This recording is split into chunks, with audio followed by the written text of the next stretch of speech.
Karena terhimpit kebutuhan hidup, motif Roy tersangka penggelapan motor sama mobil nekat jajo ke kendaraan wong yang baru dikenalnya. Selain itu, tersangka juga merupakan residivis kambuhan.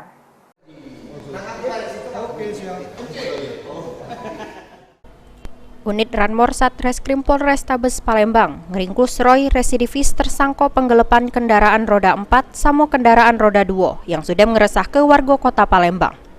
Tersangka diringkus di salah sikok salon yang berada di Jalan Bangau, Kecamatan Ilir Timur 2, Palembang.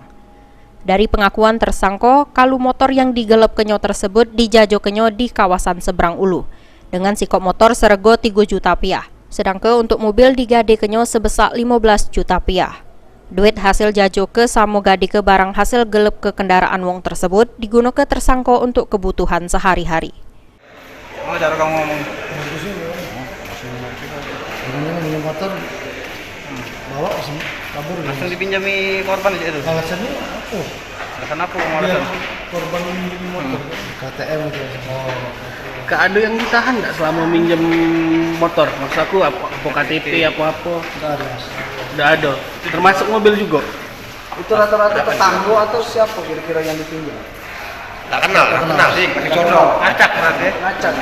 Mas dijual satu menitnya berapa kalau untuk Jual di mana itu? 3 juta. Jual di mana?